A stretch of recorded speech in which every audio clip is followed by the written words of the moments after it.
1995 marked the centennial anniversary of the chiropractic profession.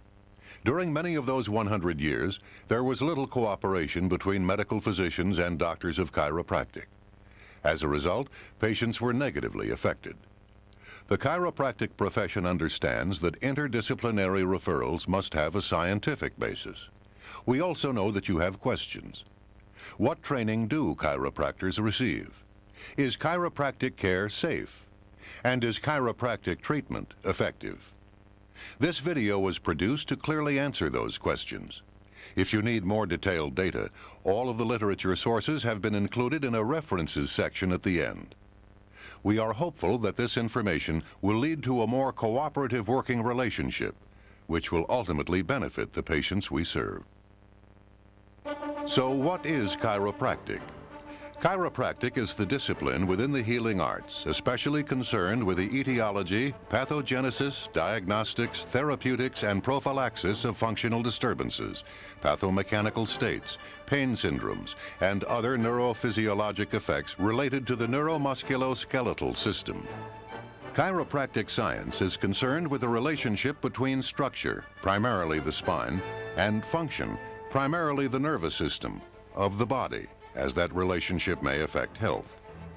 Chiropractic maintains that the human body is endowed with inherent qualities that provide for the protection, maintenance, and restoration of health, of which the normal function of the nervous system is a major integrating force. When disturbances of the nervous system occur, particularly in the spine, pathophysiologic processes may develop. Doctors of chiropractic explain this premise to patients as pain, being the result of the spine irritating the nervous system. Although overly simplified, it is nevertheless scientifically valid from both an anatomic and neurophysiologic basis. Are doctors of chiropractic well trained? It is very comprehensive, it's difficult, it's trying, and it's just as trying as the other health fields such as the medical profession, dental profession, and so forth. Because I have a lot of politicians who say, well, you can become a chiropractor, can't you, in about 6 months to a year? And of course the answer is no. It takes 7 to 9 years of higher education work. Both medicine and chiropractic require pre-professional college coursework. Today's chiropractic student, even prior to coming into chiropractic education, has at minimum a year of biology, a year of inorganic chemistry, a year of organic chemistry, and a year of physics, all of these with laboratory assignments, plus additional psychology and humanities. They come to us well qualified to endure a very intense educational program. Chiropractic colleges are accredited by the Council on Chiropractic Education, which is recognized by the United States Department of Education as the authority that ensures the quality of chiropractic education. This type of accreditation sends a message to the public that chiropractic education is now part of mainstream higher education. The Doctor of Chiropractic degree requires 4 academic years of resident study, more than 4,200 classroom hours. The first 2 years concentrate on the basic sciences. And it's quite demanding. Over a 10-semester period of time, the individual goes through extremely strong basic science. Chiropractic education is built upon the basic sciences. Its principles are in the core sciences of anatomy and physiology and biochemistry and pathology and microbiology. The last 2 years differ in that medical students concentrate on pharmacology and medical procedures, whereas the chiropractic student begins intensive coursework in manipulation, orthopedics, neurology, spinal analysis, physical therapy, radiology, and nutrition. Doctors of chiropractic become qualified to assess the need for medical referral through their training in laboratory procedures, physical diagnosis, radiology diagnosis, clinical human behavior, pediatrics, geriatrics, toxicology, dermatology, otolaryngology, first aid, and emergency procedures. All of the coursework is taught by highly qualified instructors and professors. The chiropractic science faculty are chosen on both their formal education and many years of clinical experience.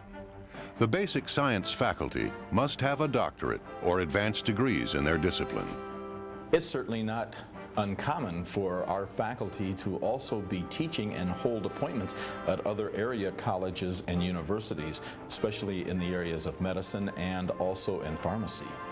We have a number of faculty members who have been or are still affiliated with medical schools or other medical institutions. I myself have been affiliated with 3 medical schools in the United States.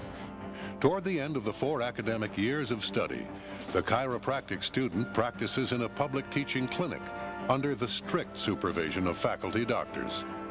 There, the advanced student obtains practical experience in examination, diagnosis, treatment, or referral. This culminates the academic learning experience and is the transition from student to doctor.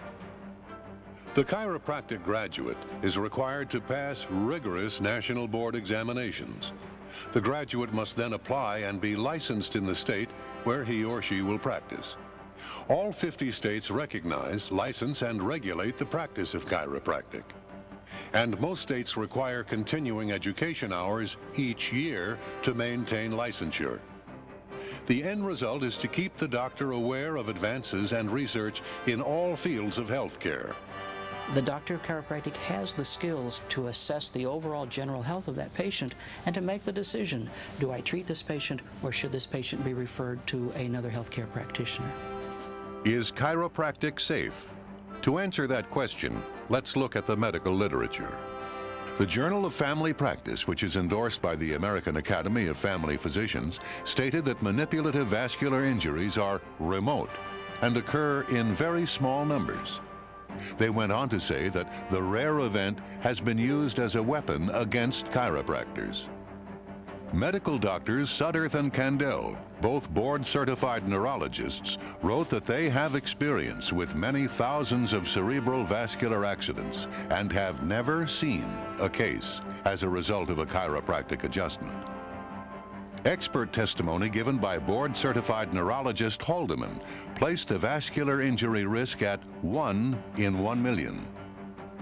A report in the Journal of the American Medical Association also estimated the risk for vascular accident from manipulation at 1 in 1 million. Another report in the Journal of Forensic Sciences concurred, 1 in 1 million. The textbook of orthopedic medicine estimated the risk to be even lower, about 1 in 10 million. The book Orthopedic Medicine, A New Approach to Vertebral Manipulation states the risk is low as 1 in several tens of millions. And finally, the Journal of Manipulative and Physiological Therapeutics reported that the National College of Chiropractic Clinics delivered 5 million neck adjustments over a 15-year period without a single case of vertebral artery injury. Does chiropractic really work? The studies are in. The documentation is available. Have you read the literature? Because it's there. It's published, it's printed, it's proven. There's no longer a question about it. Here are just 3 of those studies. The British Medical Journal published a 10-year study which compared chiropractic care to medical care for low back problems. The study found that chiropractic treatment was significantly more effective than medical care. Results from chiropractic care were long-term, and that Great Britain would save millions of pounds annually if hospital low back patients were instead seen by doctors of chiropractic. Now let's look at a major Canadian report. The Ontario Ministry of Health financed an independent study on low back pain treatment. After reviewing scientific studies from around the world, the 1993 report concluded that chiropractic care is more effective, safer, and less costly than medical care. Injured workers returned to work much sooner when treated by doctors of chiropractic, and that there would be a highly significant cost savings if low back pain cases were transferred to doctors of chiropractic. Now listen to what the Canadian report recommended. Chiropractic should be fully insured and fully integrated into the healthcare system. Chiropractic services should be encouraged and preferred for most patients with low back pain. And hospitals should extend privileges and employ doctors of chiropractic. The third study comes directly from the United States government. In December 1994, an agency of the United States Department of Health and Human Services took a firm position on what treatments work and what treatments don't work for acute low back pain in adults. The guidelines were produced after evaluating over 10,000 medical abstracts and studying nearly 4,000 scientific articles. The distinguished panel was composed of 2 representatives each from nursing, physical therapy, osteopathy, chiropractic, an occupational therapist, a consumer, 2 PhDs, and 11 medical doctors. Other than acetaminophen and non-steroidal anti-inflammatory drugs like aspirin, what treatment did the panel recommend for low back problems? That's right, spinal manipulation. Exact type of treatment that doctors of chiropractic have been performing for 100 years. And finally, what was the only recommended treatment that could relieve symptoms, increase function, and hasten recovery? Right again, spinal manipulation or chiropractic adjustments. Of all healthcare professionals, doctors of chiropractic have the most extensive education in the field of spinal manipulation. A recent survey showed that doctors of chiropractic receive an average of 563 hours of training in manipulation, compared to 146 hours for osteopathic doctors, 0 hours for medical doctors, and 0 hours for physical therapists.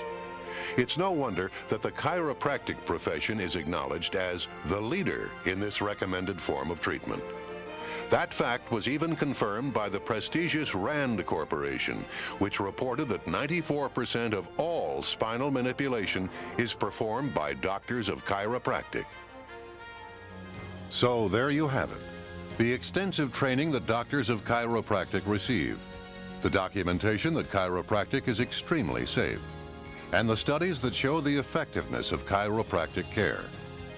The chiropractic profession hopes this presentation has supplied the scientific basis for the development of cooperative working relationships and interdisciplinary referrals when indicated.